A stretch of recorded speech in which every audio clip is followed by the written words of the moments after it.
और चलिए अब आपको सीधा लिए चलते वाराणसी, जहां पर प्रधानमंत्री नरेंद्र मोदी दीपावली पर जो है शामिल होने पहुंचे हैं।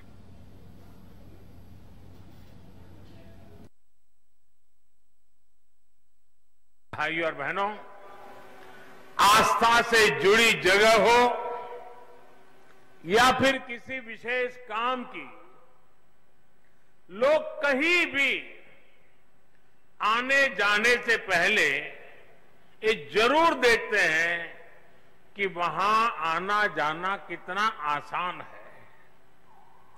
इस प्रकार की सुविधाएं देशी विदेशी हर तरह के टूरिस्टों और श्रद्धालुओं को भी प्रोत्साहित करती है। बीते वर्षों में काशी के सुंदरीकरण के साथ साथ यहां की कनेक्टिविटी पर जो काम हुआ है, उसका लाभ अब सब दूर दिखाई दे रहा है।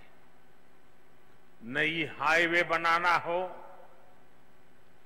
पुल फ्लाईओवर बनाना हो, ट्रैफिक जाम कम करने के लिए रास्तों को चौड़ा करना हो, जितना काम बनारस और आसपास के इलाके में अभी हो रहा है, उतना आजादी के बाद कभी नहीं हुआ।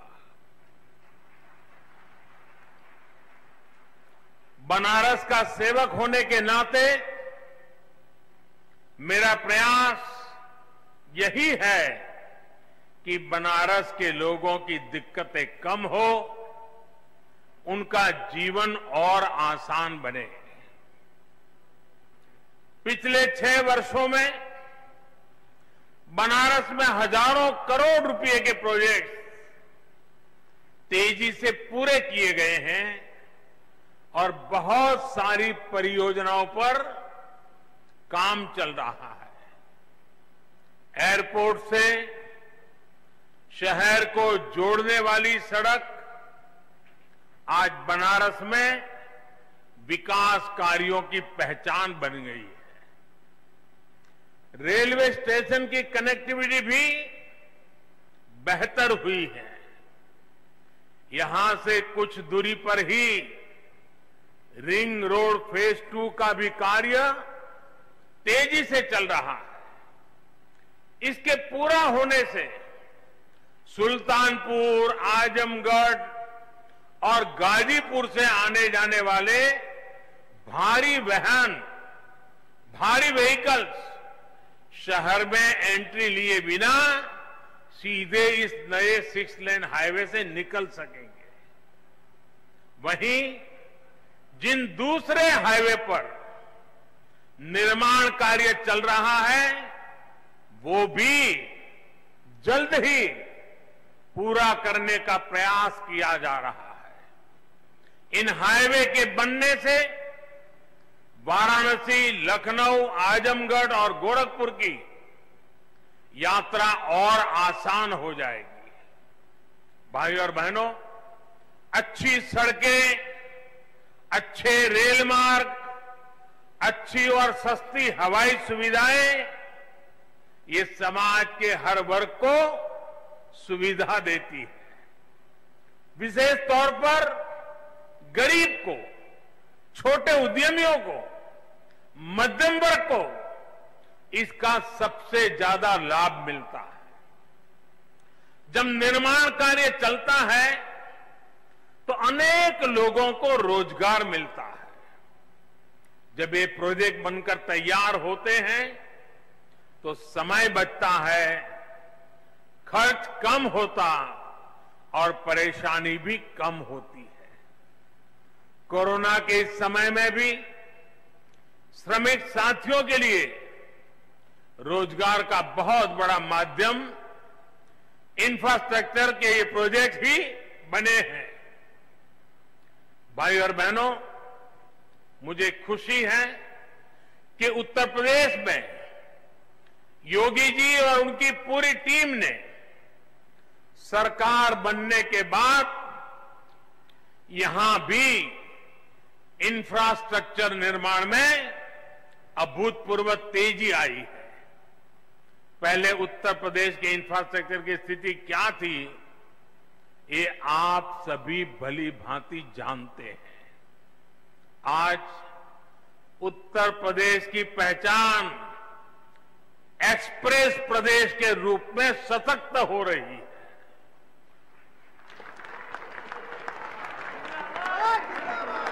यूपी में कनेक्टिविटी के हजारों करोड़ के 5 मेगा प्रोजेक्ट पर एक साथ काम चल रहा है।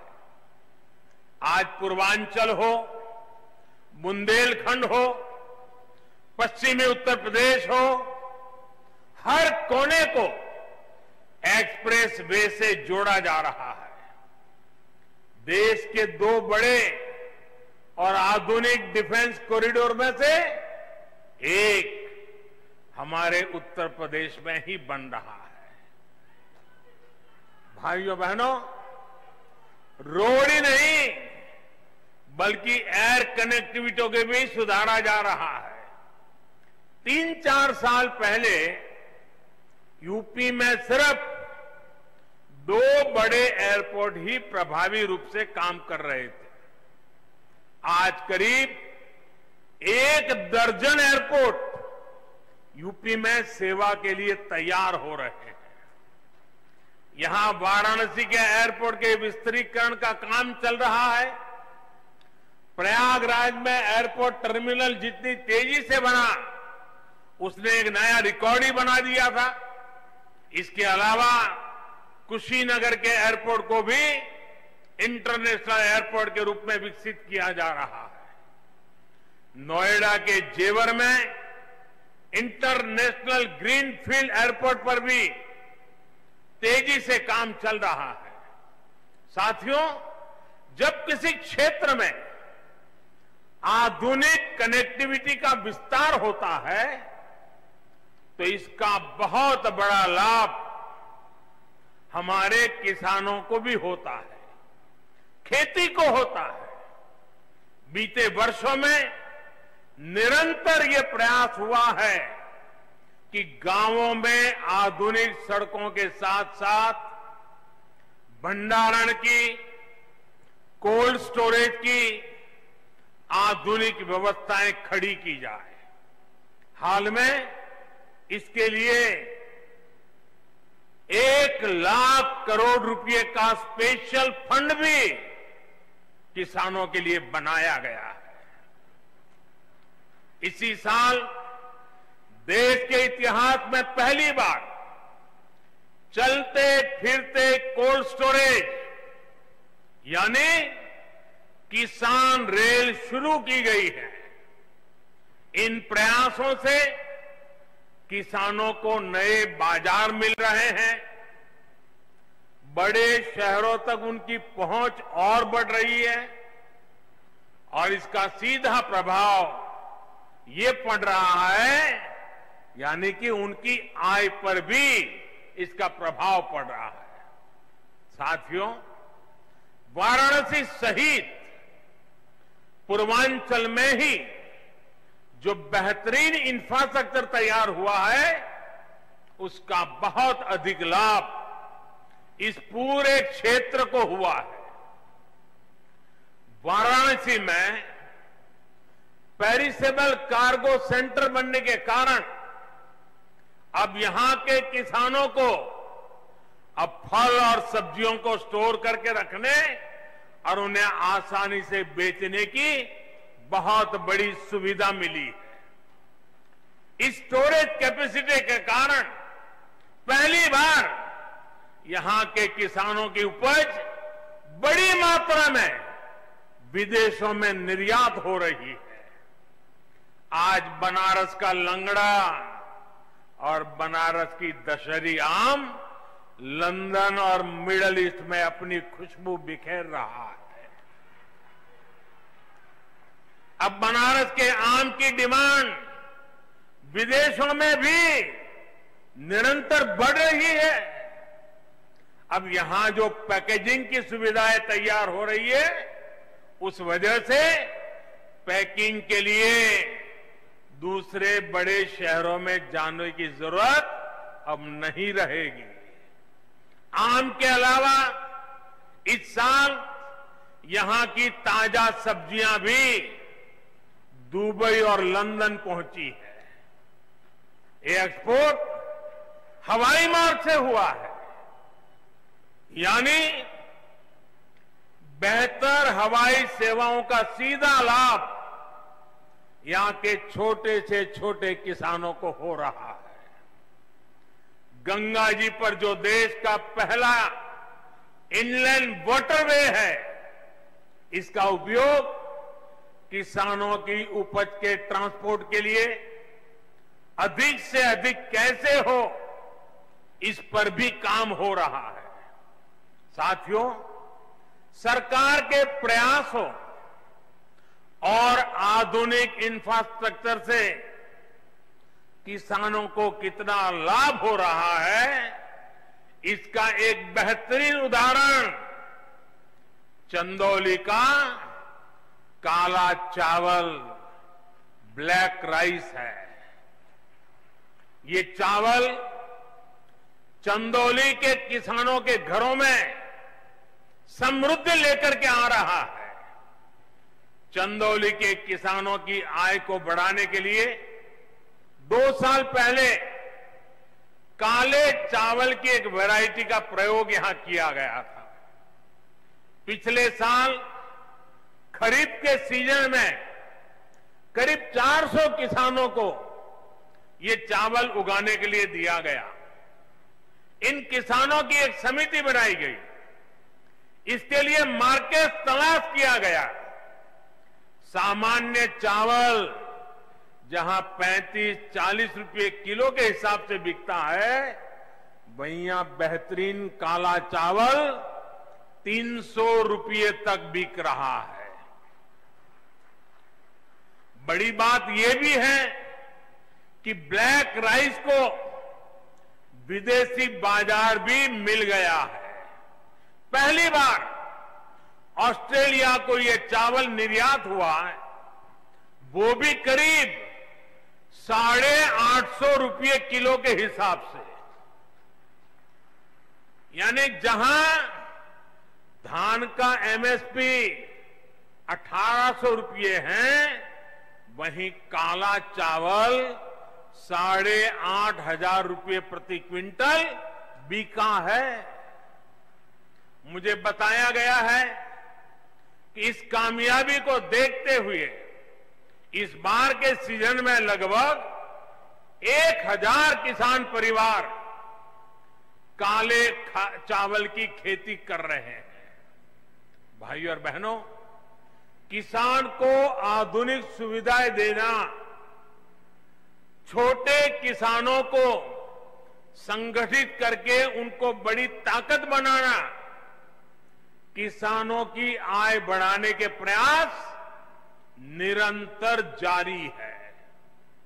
बीते सालों में फसल बीमा हो या सिंचाई, बीज हो या बाजार, हर स्तर पर काम किया गया है। प्रधानमंत्री फसल बीमा योजना से देश के लगभग 4 करोड़ किसान परिवारों की मदद हुई है।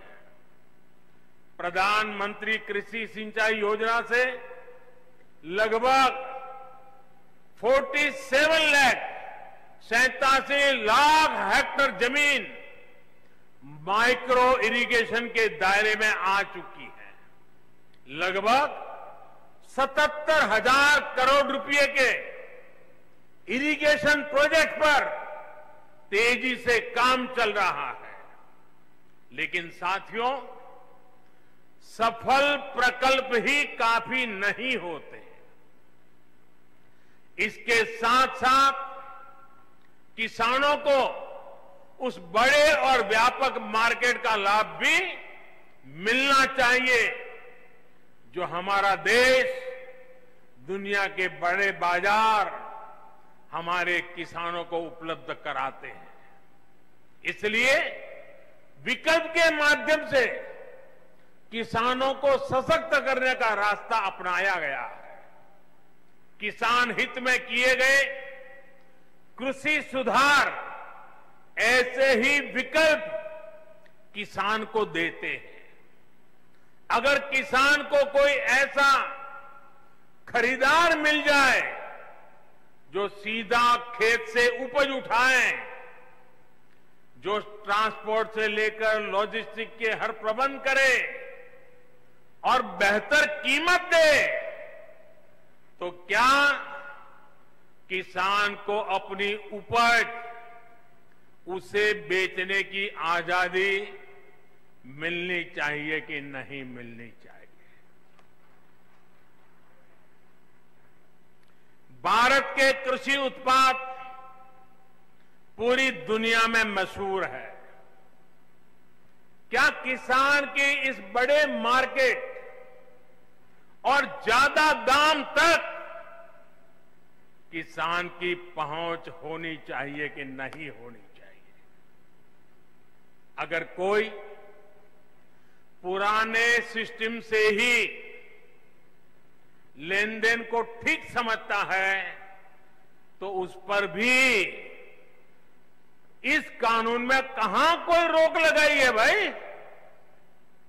साथियों, नए कृषि सुधारों से किसानों को नए विकल्प और नए कानूनी संरक्षण ही तो दिए गए हैं।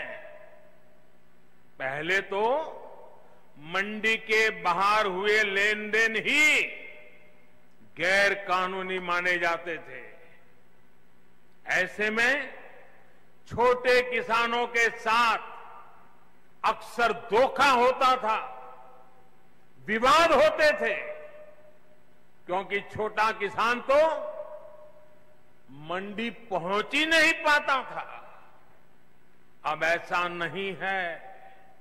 अब छोटे से छोटा किसान भी मंडी से बाहर हुए हर सौदे को लेकर कानूनी कार्यवाही कर सकता है। यानी किसान को अब नए विकल्प भी मिले हैं और छल से, धोखे से उसे बचाने के लिए कानूनी संरक्षण भी मिला है। किसानों को प्रकल्प के साथ ही नए विकल्प देने से ही हमारे कृषि क्षेत्र का कायाकल्प हो सकता है। सरकार की तरफ से प्रकल्प, किसान के लिए विकल्प और दोनों साथ साथ चले तभी देश का कायाकल्प होता है। साथियों, सरकारें नीतियां बनाती हैं, कानून कायदे बनाते हैं। नीतियां और कानूनों को समर्थन भी मिलता है तो कुछ सवाल भी स्वाभाविक ही है। ये लोकतंत्र का हिस्सा है और भारत में ये जीवन परंपरा रही है। लेकिन पिछले कुछ समय से एक अलग ही ट्रेंड देश में देखने को मिल रहा है। काशी के आप सभी जागरूक साथियों ने भी ये जरूर अनुभव किया होगा। पहले होता यह था कि सरकार का कोई फैसला अगर किसी को पसंद नहीं आता था तो उसका विरोध होता था। लेकिन बीते कुछ समय से हम एक नया ट्रेंड देख रहे हैं। हम अब देख रहे हैं कि अब विरोध का आधार फैसला नहीं, बल्कि भ्रम फैलाकर, आशंकाएं फैलाकर फिर तो भविष्य में ऐसा होगा, फिर तो भविष्य में ऐसा होगा, अब तो ये होने वाला है, उसको आधार बनाया जा रहा है। अपप्रचार किया जाता है कि भाई फैसला तो ठीक है लेकिन पता नहीं इससे आगे चलकर क्या क्या होगा, और फिर कहते हैं ऐसा होगा। जो अभी हुआ ही नहीं है, जो कभी होगा ही नहीं, उसको लेकर समाज में भ्रम फैलाया जाता है। ऐतिहासिक कृषि सुधारों के मामले में भी जानबूझकर यही खेल खेला जा रहा है। हमें याद रखना है, ये वही लोग हैं जिन्होंने दशकों तक किसानों के साथ लगातार छल किया है। अब जैसे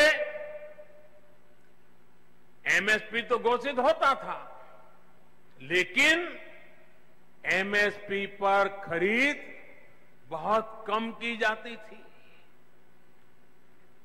घोषणाएं होती थी, खरीद नहीं होती थी। सालों तक एमएसपी को लेकर छल किया गया।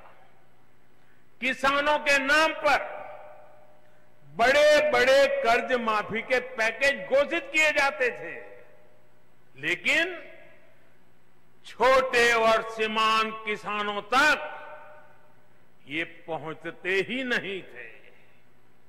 यानी कर्ज माफी को लेकर भी छल किया गया। किसानों के नाम पर बड़ी बड़ी योजनाएं घोषित होती थी, लेकिन वो खुद मानते थे कि 1 रुपये में से सिर्फ 15 पैसे ही किसान तक पहुंचते हैं।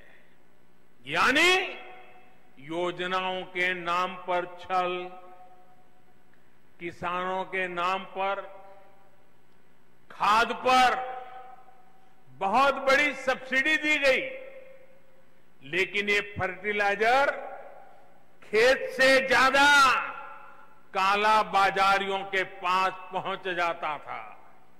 यानी यूरिया खाद के नाम पर भी छल।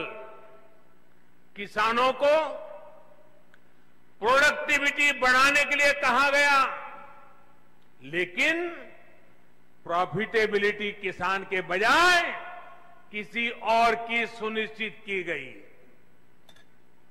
पहले वोट के लिए वादा और फिर छल, यही खेल लंबे समय तक देश में चलता रहा है। साथियों, जब इतिहास छल का रहा हो, तब 2 बातें बड़ी स्वाभाविक है। पहली ये कि किसान अगर सरकारों की बातों से कई बार आशंकित रहता है, तो उसके पीछे दशकों का ये लंबा छल का इतिहास है।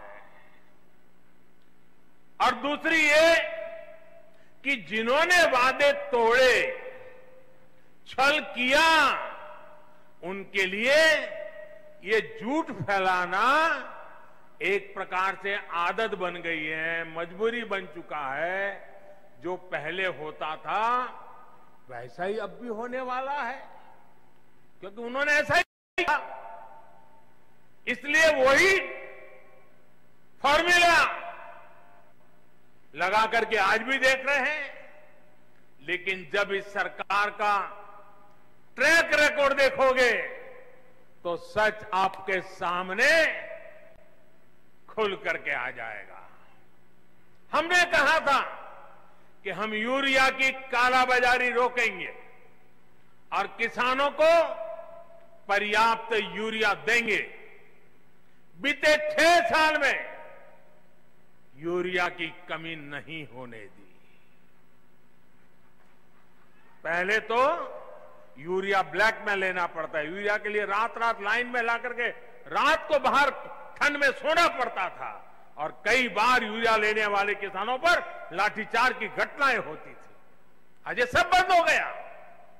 यहां तक कि कोरोना लॉकडाउन तक, उसमें भी जब लगभग हर गतिविधि बंद थी, तब भी हमने यूरिया पहुंचाने में दिक्कत नहीं आने दी गई।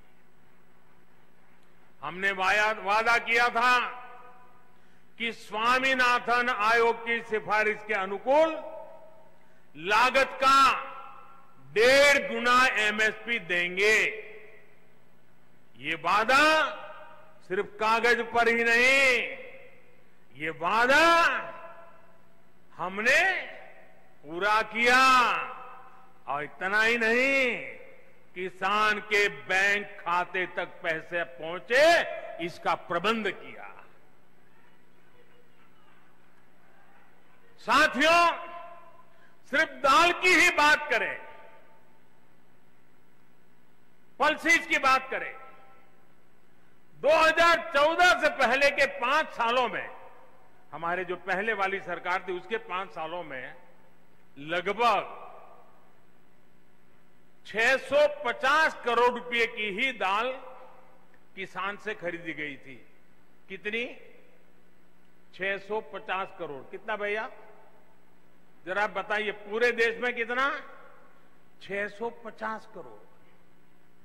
लेकिन हमने 5 साल में क्या किया आकर के? हमारे 5 सालों में हमने लगभग 49,000 करोड़, 49,000 करोड़, यानी करीब करीब 50,000 करोड़ रुपए की दालें एमएसपी पर खरीदी है। यानी लगभग 75 गुना बढ़ोतरी। कहां 650 करोड़ और कहां करीब करीब 50,000 करोड़। 2014 से पहले के 5 सालों में, उनकी आखिरी सरकार की मैं बात कर रहा हूं, 5 सालों में पहले की सरकार ने 2 लाख करोड़ रुपए का धान खरीदा था पूरे देश में, 2 लाख करोड़ का एमएसपी पर। लेकिन हमने हमारे 5 साल में धान के लिए 5 लाख करोड़ रुपए एमएसपी के रूप में किसानों तक हमने पहुंचा दिए हैं साथी। यानी लगभग 2.5 गुना ज्यादा पैसा किसान के पास पहुंचा है। 2014 से पहले के 5 सालों में गेहूं की खरीद पर 1.5 लाख करोड़ रुपए के आसपास ही किसानों को मिला। 1.5 लाख करोड़ उनकी सरकार के 5 साल। हमने 5 साल में गेहूं पर 3 लाख करोड़ रुपए किसानों को एमएसपी का मिल चुका है, यानी लगभग 2 गुना। अब आप ही बताइए कि अगर मंडियां और एमएसपी को ही हटाना था तो इतनी बड़ी हम ताकत क्यों देते भाई? हम इन पर इतना निवेश ही क्यों करते? हमारी सरकार तो मंडियों को और आधुनिक बनाने के लिए, मजबूत बनाने के लिए करोड़ों रुपए खर्च कर रही है। भाइयों और बहनों, आपको याद रखना है, यही लोग हैं जो पीएम किसान सम्मान निधि को लेकर ये लोग हर गली मोहल्ले में, हर प्रेस कॉन्फ्रेंस में, हर ट्विटर में सवाल उठाते थे। ये लोग अफवाह फैलाते थे, ये मोदी है, ये चुनाव है ना, इसलिए ये किसान सम्मान निधि लेके आया है, ये 2,000 रुपया एक बार दे देगा, दोबारा कभी नहीं देगा। दूसरा झूठ चलाया कि ये 2,000 अभी दे रहा है, लेकिन चुनाव पूरा हो गया या तब ब्याज समेत वापस ले लेगा। आप हैरान हो जाएंगे, एक राज्य में तो इतना झूठ फैलाया कि किसानों ने कहा भाई हमें 2,000 रुपये नहीं चाहिए, यहां तक झूठ फैलाया। कुछ राज्य ऐसे भी हैं, एक राज्य जो किसान के नाम से बातें कर रहे हैं, उन्होंने तो प्रधानमंत्री किसान सम्मान निधि योजना को अपने राज्य में लागू ही नहीं होने दिया, क्योंकि अगर ये पैसा किसानों के पास पहुंच गया और कहीं मोदी का जय जयकार हो गया तो फिर तो हमारी राजनीति खत्म हो जाएगी। किसानों के जेब में पैसा नहीं जाने दिया। मैं उन राज्य के किसानों से कहना चाहता हूं, आने वाले समय में जब भी हमारी सरकार बनेगी, ये पैसा भी मैं वहां के किसानों को दे के रहूंगा।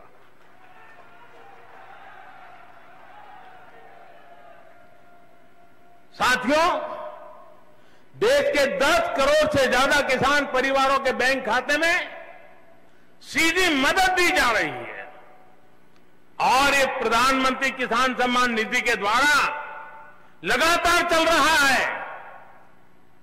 साल में 3 बार देते हैं और अब तक 1 लाख करोड़ रुपया सीधा किसानों के बैंक खाते में पहुंच चुका है।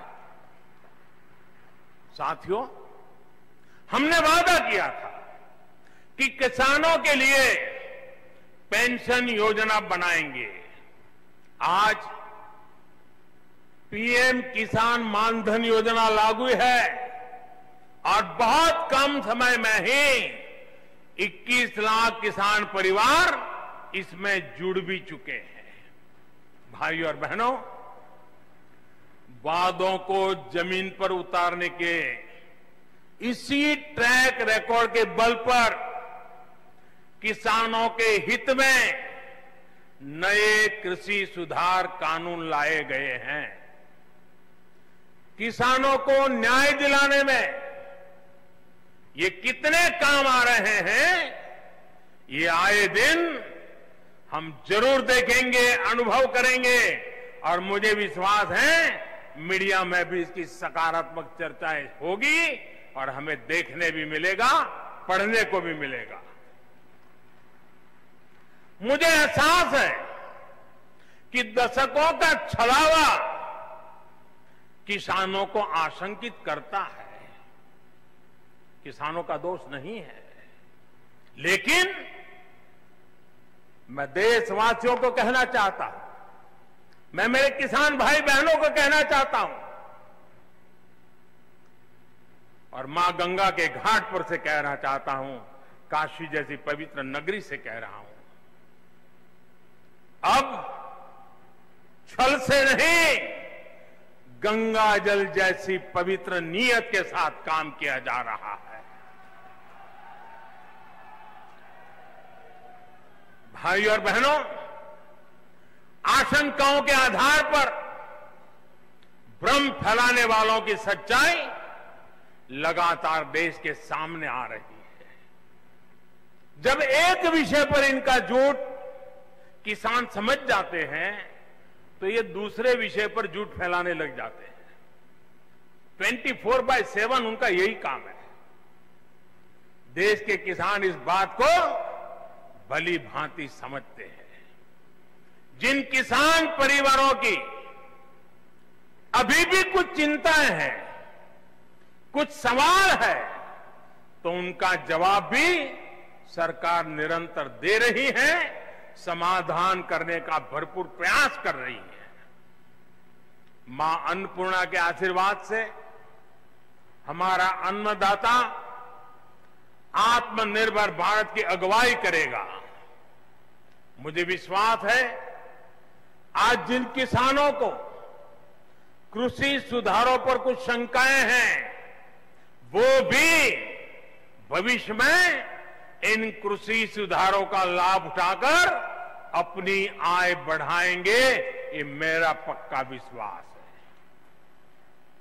अंत में फिर एक बार आप सभी को इस आधुनिक हाईवे के लिए मैं बहुत बहुत बधाई देता हूं। काशी का रूप और स्वरूप यूं ही भव्य बनता रहे, इसके लिए हमारे प्रयास निरंतर चलते रहेंगे। अभी मेरे बनारस में और भी कार्यक्रम हैं, यहां भी कई विषयों पर विस्तार से बात करूंगा। कोरोना के कारण इस बार मुझे आने में थोड़ा विलंब हुआ, लेकिन आज आपके दर्शन हो गए, मुझे नई ऊर्जा मिल गई, आपके आशीर्वाद मिल गए, काम करने की नई ताकत मिल गई। आप इतनी बड़ी मात्रा में आकर के आशीर्वाद दे रहे हैं, यही मेरी ऊर्जा है, यही मेरे लिए आशीर्वाद है। मैं आपका बहुत बहुत आभारी हूं। मेरे साथ दोनों मुट्ठी बंद करके पूरी ताकत से बोलिए, भारत माता की, भारत माता की, भारत माता की, भारत माता की। बहुत बहुत धन्यवाद।